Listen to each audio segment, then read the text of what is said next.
stones may break my bones, but words will never hurt me. Whoever made up that saying would have never uttered such words if they knew me. Because it was the words I heard as a child growing up that have and continues to haunt me. Sit your punk tail down.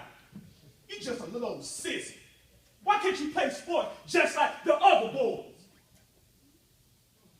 But as I look back, the worst part wasn't the names I was called or the humiliating jokes, but the worst part was when that sick, perverted jerk thought that he could find comfort in my innocence and make me feel like I was the one to blame.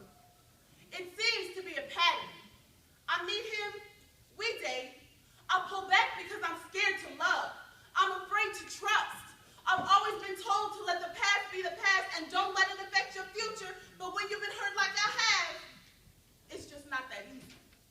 But as I look back, the worst part wasn't the mean names I was called or even the humiliating jokes. The worst part was when that sick, deviant decided that he wanted to find comfort in my innocence and then make me feel like I was to blame. Who, you may ask, who could be so mean and so evil to take away the childhood of a young girl? No, boy. Just trying to be the best little kid that she could be. Well, I'll tell you who it was. His name was Mr. Mitchell Washington. But all of my life, I have referred to him as Dad. Dad. Dad. That's right. Dad. The man I tried so hard to prove my manhood to is the man who denied me every opportunity to show him the man who I could become, who I was destined to be.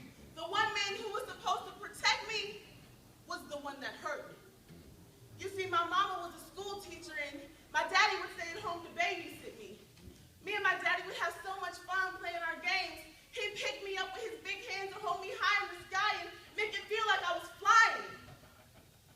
I couldn't wait till my mama got home so I could tell her how much fun daddy and I had had that day. But then my daddy told me that I should stop telling mama everything. That it was turning me into a little sissy, and he didn't like it when I act that way. So I decided to stop telling mama everything. And that's when my daddy started tickling me all over my body, even in places he shouldn't. And he told me that if I ever told anyone, I would be in a lot of trouble. And that he'd have to go away and he'd never come back to us. Then my daddy started having sex with me.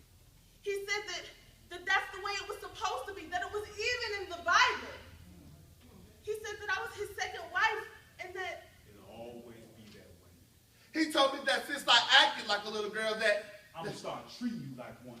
I remember one night. I heard him coming down the hall, so I jumped and ran and hid in the closet. He opened up the closet door and reached in.